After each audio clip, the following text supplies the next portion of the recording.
teman-teman, Assalamualaikum, selamat siang, apa kabar? Alhamdulillah, saya bisa nongol lagi. Beberapa hari ini tidak nongol, tidak ngonten. Gantung Jokowi bongkar pagar laut oleh M. Rizal Fadila. Beredar video Said Didu dan rekan-rekannya di PIK 2 dengan latar belakang laut yang dipagar. Menurut Didu, panjang pagar itu 23,3 km dan jarak dari bibir pantai 1 hingga 2 km. Konon 9 lembaga termasuk TNI bungkam dengan pemagaran laut ini. Sinyalemen bahwa ada negara dalam negara semakin terbukti. Inikah benteng yang merujuk pada Great Wall of China? Di dalam kota Beijing ada Forbidden City atau kota terlarang, area tertutup kekaisaran Cina.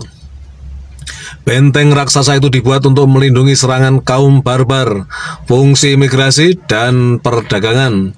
Benteng Changcheng menjadi simbol dari kedaulatan Cina yang tidak bisa diganggu.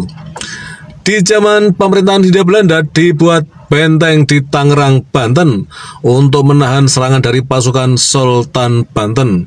Warga etnis Cina mendapat perlindungan dan berada di dalam benteng tersebut. Di kemudian hari mereka dikenal sebagai Cina Benteng. Sisa-sisa keturunan dan situsnya kini masih terlihat. Setelah bentrok dan kerusuhan, etnis Cina banyak yang kabur. Kenangan tentang kebijakan pemerintahan kolonial itu terbayang kembali. Sulit membantah bahwa pemerintahan Jokowi sangat memanjakan etnis Cina. Negara PIK 1 dan sekarang PIK 2 adalah karya Jokowi. Di masa sebelum Jokowi, etnis Cina hanya menguasai ekonomi, namun kini ekonomi dan politik. Rakyat khawatir TNI dan polisi juga telah berada dalam pengaruhnya. Mendaur ulang Cina Benteng merupakan pabrik monster yang membahayakan. PIK 2 faktanya telah dibentengi di darat dan di laut. Gerbangnya patung naga raksasa. Pengusaha besar Cina dipelihara dan dilindungi oleh penguasa penjajah oligarki. Indonesia tergadai oleh berbagai kebijakan Jokowi. Jokowi yang pro Cina sesungguhnya adalah pengkhianat negara. Secara sadar, makar telah dilakukan oleh seorang presiden yang pandai berpura-pura. Pura-pura bersih, sederhana, pro rakyat, bahkan spiritualis.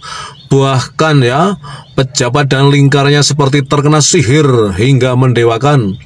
Presiden yang ini menjadi musuh dalam selimut bagi negara Pancasila. Makar merupakan perbuatan yang diancam dengan hukuman mati. Bukan mengada-ada jika muncul seruan tangkap dan adili Jokowi. Bahkan ada desakan agar Jokowi dihukum mati. Bersandar pada pasal 11 KUHP, maka hukuman mati itu dengan cara digantung. Pidana mati dijalankan oleh Algojo di tempat gantungan dengan menjeratkan tali yang terikat di tiang gantungan pada leher terpidana, kemudian menjatuhkan papan tempat terpidana berdiri. Itu bunyi pasal 11 KUHP. Prabowo tidak boleh melindungi pengkhianat negara. Prabowo harus tunduk pada ketentuan hukum. Biarlah hukum berbuat secara independen dan berdaulat. Era politik yang merekayasa hukum di zaman Jokowi telah usai. Prabowo jangan diam saja atau membuat Indonesia paradoks. PIK 2 karya Jokowi harus dibatalkan. Status PSN atas PIK 2 segera cabut. Aguan telah memanipulasi PSN di depan hidung Jokowi, di depan mata Prabowo, serta di hadapan seluruh rakyat Indonesia. Rakyat wajar untuk tidak dapat menerima dan marah besar. Bongkar pagar laut PIK 2 dan beri sanksi pembuatnya. Pagar pembunuh nelayan. Begitu juga dengan pejabat yang telah membiarkan penyerobotan wilayah negara ini. Mereka terang-terangan berbuat jahat untuk menciptakan negara dalam negara, menipu rakyat dengan berbagai narasi palsu termasuk bunga-bunga pariwisata. Bersihkan dan basmi para pengkhianat negara yang masih merajalela di bumi persada. Gantung Jokowi dan bongkar pagar laut. Banten bukan provinsi Republik Rakyat Cina. Sekali lagi, tetap merdeka. Bandung 16 Desember 2024. Pemerhati politik dan kebangsaan. Itu dia teman-teman. Topik hari ini yang saya sampaikan.